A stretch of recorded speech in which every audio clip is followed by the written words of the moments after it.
Hi friends, welcome to Ramya's vlog. இன்றைக்கி நம்ம காலையில் நான் வடை சுட்டிருந்தேன், மசால் வடை. அதை வச்சு நைட்டுக்கு இப்போ ஒரு வடைக்கறி செய்ய போகிறேன். அதுக்கு வடை எடுத்து வச்சுக்கோங்க. தக்காளி 2, வெங்காயம் 4, பச்சை மிளகா, கொத்தமல்லி, இஞ்சி, பூண்டு, புதினா, மசாலா. இப்போ ஒரு கடாயில் நம்ம ஒரு 3 ஸ்பூன் எண்ணெய் ஊற்றிடலாம். எண்ணெய் காஞ்சதும் பட்டை கிராம்பு மசாலாவை போட்டுடலாம். இது லைட்டாக பொரிஞ்ச உடனே நம்ம எடுத்து வச்சுருக்க கருவேப்பிலையும் போட்டுடலாம்.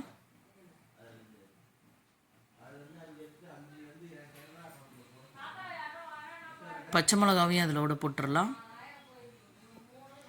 இப்போ நம்ம கட் பண்ணி வச்சுருந்த வெங்காயத்தையும் இதில் நல்லா போட்டு நல்லா வதக்கி விடுங்க. இந்த வடைக்கறிக்கு வெங்காயம் தாங்க கொஞ்சம் நிறைய போடணும். இப்போ இஞ்சி பூண்டு பேஸ்ட்டு இதில் போட்டுடலாம். இது நல்லா வதங்கின உடனே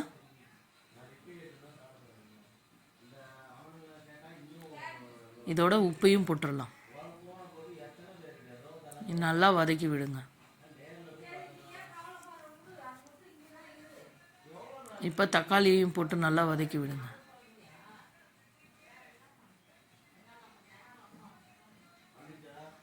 தக்காளி நல்லா வதக்கி விடுங்க. இப்போ இது வெந்து வரணும். அதுக்கு நம்ம ஒரு லிட்டு போட்டு மூடி வச்சிடலாம்.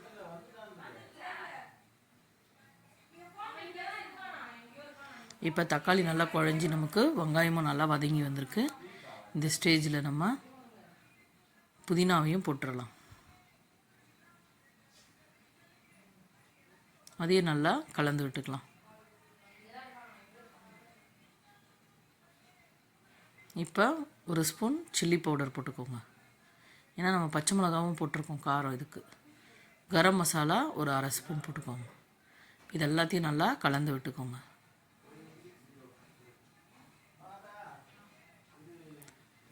இப்போ இது நல்லா வதங்கிடுச்சு. இந்த டைமில் நம்ம தண்ணி சேர்த்துக்கலாம்.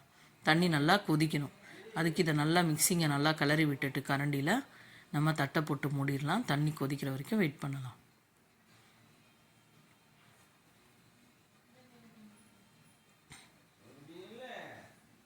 இப்போ நம்ம வடையை எடுத்து வச்சுருந்தோம்ல, அதெல்லாம் ஒரு சின்ன சின்ன பீஸாக கையாலேயே புட்டு வச்சுக்கலாம். இப்போ ஒரு பவுலில் ஒரே ஒரு ஸ்பூன் சோள மாவு போட்டு கரைச்சி வச்சுக்கலாம். இப்போ நம்ம தட்டை எடுத்துடலாம். தண்ணி நல்லா கொதிக்குது. இந்த டைமில் நம்ம வடையெல்லாம் உடச்சி வச்சுருக்கோம்ல, அதெல்லாம் இதில் போட்டுடலாம்.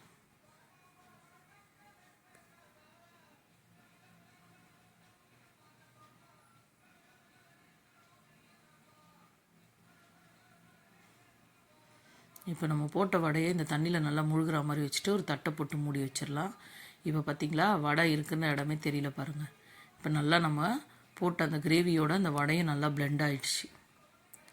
இந்த டைமில் நம்ம கரைச்சி வச்சுருக்க அந்த சோள மாவு ஊற்றிடலாம். சோள மாவுக்கு பதிலாக நீங்கள் கடலை மாவும் போடலாம். இது ஏன் நம்ம ஊற்றுறோன்னா, இது அந்த கிரேவி நம்ம போட்ட வடை எல்லாம் ஒன்றா சேர்றதுக்கு இது ஒரு பைண்டிங்காக இருக்கும். இப்போ நம்ம 2 கொத்தமல்லியை தூவி இறக்கிடலாம். நம்ம வடைக்கறி ரெடிங்க, சர்வ் பண்ணிடலாம். இது சாப்பிட்டு பாருங்கள். லைக் பண்ணுங்கள், ஷேர் பண்ணுங்கள், சப்ஸ்கிரைப் பண்ணுங்கள். Thank you friends.